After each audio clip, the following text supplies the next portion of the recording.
एवं स्वचित्तेष्वत एव सिद्ध आत्मा प्रियोर्थो भगवान अनंतः तम निर्वृतो नियतार्थो भजेत संसार हेतु परमश्च यत्र। एवं स्वचित्ते स्वतैव सिद्ध, तो इस प्रकार से जब व्यक्ति ये सब समझ ले, इस प्रकार वो संसार से विरक्त हो जाए, वस्तुओं से, सामग्री से विरक्त हो जाए, तब जो है आत्मा प्रियोर्थो भगवान अनंतः, अपने नित्य हृदय में विराजमान स्वतः सिद्ध आत्मस्वरूप परम प्रियतम भगवान अनंत नंदन अनंत भगवान जो सत्य हैं, फिर उनका दृढ़ निश्चय करके भजे तम निर्वृत्तो नियतार्थो भजे, तब उनका भगवान का भजन करे। और संसार हेतु परमश्च यत्र, देखो जो संसार के कारण भी हैं और पूरा का पूरा संसार जिनसे बना है। दूसरा भगवान के भजन का ही ये लाभ है कि जन्म मृत्यु के चक्कर में डालने वाला जो अज्ञान है, उस अज्ञान से जो पार लगा दे, उससे मुक्ति दिला दे, ऐसा भजन भगवान का होना चाहिए।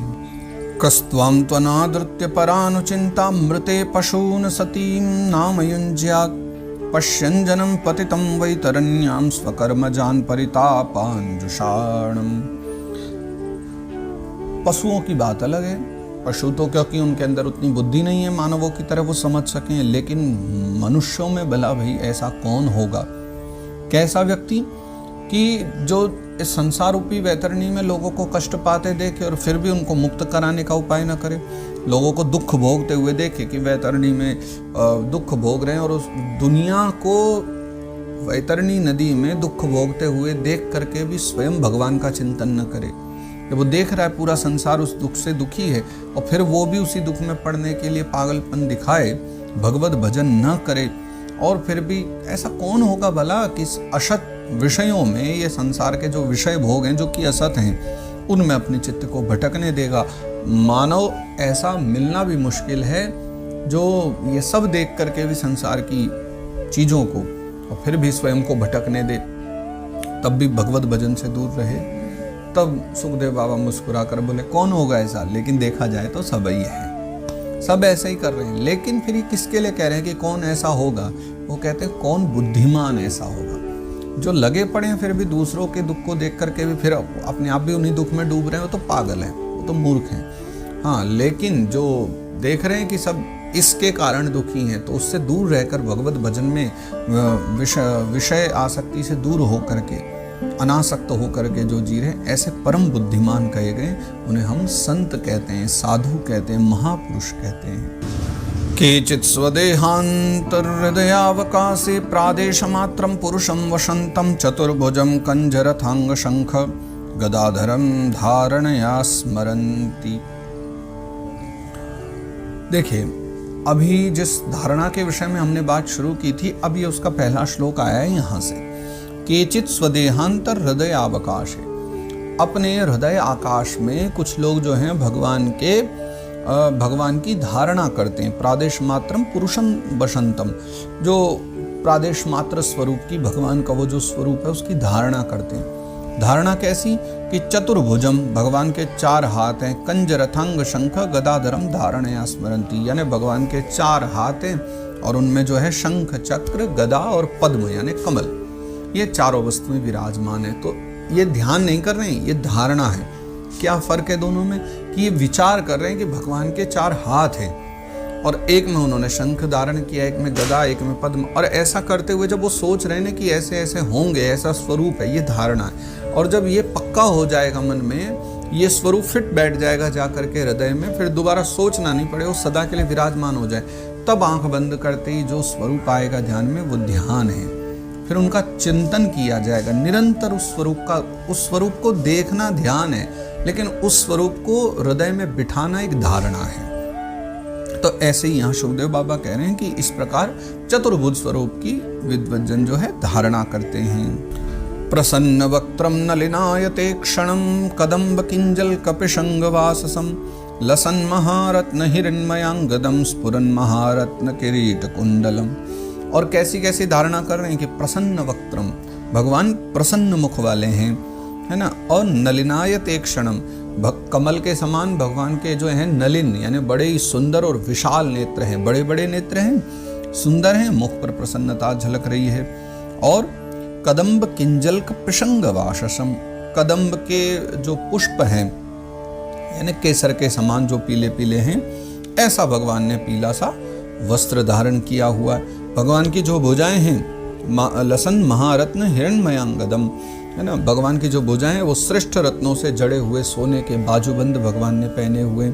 और स्फुरन महारत्न किरीट कुंडलम, भगवान के जो हैं कानों में सुंदर कुंडल हैं, किरीट कुंडल हैं, और सिर पर बड़ा ही सुंदर मुकुट धारण किए हैं। तो किरीट कुंडल आदि से, मुकुट से और कुंडलों से भगवान बहुत सुंदर लग रहे हैं। कैसे कि लसन महारत्न हिरण्मयांगदम, हिरण्य कहते हैं स्वर्ण को, स्वर्ण के ही सब आभूषण, और उनमें भी बहुमूल्य जो हैं रत्न जगमगा रहे हैं, रत्न लगे हुए हैं भगवान के उन सभी आभूषणों में, ऐसा वर्णन करते हैं।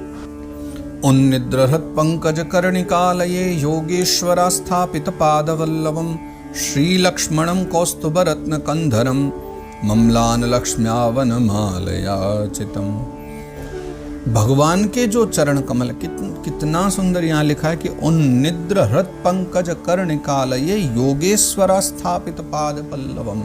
यहाँ दो दो कमलों की चर्चा है, एक तो भगवान के चरण कमल है, एक योगियों के हृदय कमल है। तो भगवान के चरण कमल योगीश्वरों के हृदय कमल में विराजमान है ना। और उन्निद्र हृत पंकज कर्णिकालये, इसके साथ ही लिखते हैं कि भगवान के हृदय पर श्रीवत्स का एक चिन्ह है ना, और गले में कौस्तुभमणि लटक रही है, और वक्षस्थल पर भगवान की सुशोभित वनमाला है। कौन सी वनमाला?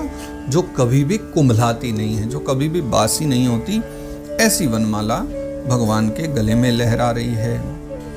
विभूषितं मेखलयांगुलीयकैर्महाधनिर्नूपुर कंकणादिभिः स्निग्धामलाकुंचितनीलकुंतलैर्विरोचमानाननहासपेशलम्। विभूषितम मेखलया, कमर में करधनी धारण किए, है ना, और जो अंगुली हैं भगवान की, मेखलया अंगुलीयकैर, भगवान की जो अंगुलियां हैं उनमें बहुमूल्य अंगूठियां पहनी हैं।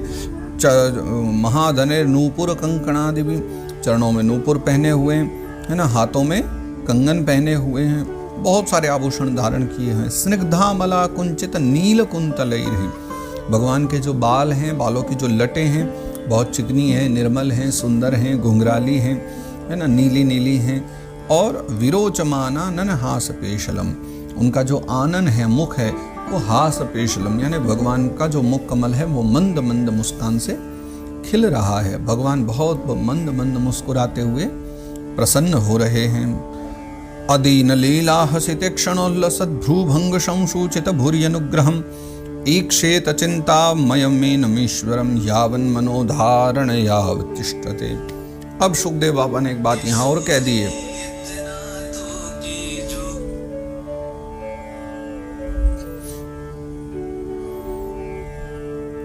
अब यहाँ सुखदेव बाबा ने एक बात और समझाई है सभी श्रोताओं को, सुखदेव बाबा ने परीक्षित को भी, कि भगवान का लीलापूर्ण उन्मुक्त हास्य है, चितवन से शोभायमान भगवान के जो भुहें हैं मानो सब पर कृपा कर रही हैं। तो भक्तजन जो हैं उनको नित्य निरंतर इसी स्वरूप का ध्यान करना चाहिए। यह जो स्वरूप है, और ध्यान कैसा, बोले इसकी धारणा करनी चाहिए। और जब तक मन इस धारणा के द्वारा स्थिर न हो जाए तब तक चिंतन स्वरूप भगवान को देखते रहने की बार बार चेष्टा करते रहनी चाहिए। मतलब ध्यान का तो तात्पर्य है, जब धारणा पक्की हो गई ध्यान तो हो जाएगा। फिर ध्यान के लिए जब हम सीधा ध्यान के लिए निकल पड़ते हैं ना, कभी परिपक्वता नहीं मिलती। आपने देखा होगा कई बार हम कथा प्रवचनों में सुन लें कोई व्यक्ति कि ध्यान करना चाहिए, वो आकर के बैठ जाए, ये सत्यता है कि वो 3 दिन भी ध्यान नहीं कर पाएगा, क्योंकि पहले ही दिन बैठेगा और 5 मिनट बाद ही उसको नींद आएगी, उबासी आएगी, आलस्य आएगा, प्रमाद आएगा। क्यों? क्योंकि उसने ध्यान कभी किया नहीं और ध्यान की उसको स्थिति का पता नहीं कैसे किया जाए। तो ध्यान के लिए ध्यान कब लगता है? जब हमारे आँखों में, हृदय में कोई स्वरूप बस जाता है, तो उसके लिए पहले धारणा करनी पड़ती है। छोटे से लाला कृष्ण कन्हैया का धारणा करो, राम जी की धारणा करो, महादेव की धारणा करो, और उस धारणा के बाद जब वो पक्के हो जाए, स्वरूप स्थित हो जाए हृदय में, तब उसका ध्यान करना चाहिए। यही एक ध्यान की परंपरा है। आगे सुखदेव बाबा कहते हैं, एकैकशृङ्गानिधियानुभावयेत् पादादियावद्धसितं गदाभृतः जितं जितं स्थानमपोह्य धारयेत् परम परम शुद्ध्यति धीर्यथा यथा। फिर भगवान के चरण कमलों से लेकर के उनके मुस्कान युक्त जो मुख कमल पर्यंत समस्त अंग हैं, एक एक करके भगवान के फिर अंगों का जो है धारणा करनी चाहिए। यहाँ ध्यान शब्द नहीं है, धारणा ही है, सबका धारणा करनी चाहिए। और जैसे जैसे बुद्धि शुद्ध होती चली जाएगी वैसे वैसे चित्त स्थिर होता जाएगा, क्योंकि हृदय में बहुत सारी बातें और भी सामाजिक सांसारिक रहती हैं। तो इस कारण से व्यक्ति की हृदय शुद्ध नहीं होता, बुद्धि शुद्ध नहीं होती। लेकिन जैसे जैसे फिर मति शुद्ध होती चली जाएगी, चित्त स्थिर होगा, और जब एक एक अंग का ध्यान करते करते ठीक ठीक ध्यान होने लग जाए तब उसे दूसरे अंग का ध्यान करना चाहिए। पहले जैसे वक्षस्थल का ध्यान है तो कुछ समय उसी की धारणा हो, वो जब स्थिर हो जाए ध्यान तब भगवान के चरण कमलों को देखो। फिर वो जब हृदय में एकदम बैठ जाए, ध्यान परिपक्व हो जाए धारणा, तब किसी दूसरे अंग की तरफ जाओ। ऐसे एक एक करके प्रत्येक अंग की धारणा करनी चाहिए। यावन्न जायेत परावरेस्मिन् विश्वेश्वरे द्रष्टरि भक्ति योगः तावत् स्थवीयः पुरुषस्य रूपं क्रियावसाने प्रयतः स्मरेत। सुखदेव बाबा कहते हैं कि ये जो विश्वेश्वर भगवान है, ये नारायण अनंत भगवान है, ये दृश्य नहीं दृष्टा है। मतलब ये देखने योग्य नहीं, अपितु ये दृष्टा, ये देखते हैं सारे संसार को। तो सगुण निर्गुण जो भी पूर्व में भी चर्चा है, आगे भी चर्चा होगी, सब इन्हीं का स्वरूप है। तो जब तक इनमें अनन्य प्रेममय जो भक्ति योग है, यानी भक्ति का भाव है, जब तक वो इनमें न हो जाए तब तक साधक को नित्य नैमित्तिक अपने सब कर्म करते हुए उसके पश्चात में एकांत में बैठकर एकाग्रता से भगवान के उपर्युक्त जो स्थूल स्वरूप है उसका ही चिंतन करना चाहिए। जब कहीं स्थिति हो जाए, ध्यान की स्थिति आ जाए, तब की बात अलग है, तब परंपरा बदल जाएगी। लेकिन सुखदेव बाबा कह रहे हैं तब तक के लिए एकाग्रता पूर्वक साधक को यही जो स्वरूप का हमने पूर्व अध्याय में वर्णन किया था, पहले अध्याय में, उसी स्थूल स्वरूप का एक एक अंग का एकाग्रता से चिंतन करना चाहिए, धारणा करनी चाहिए। यही नियम है।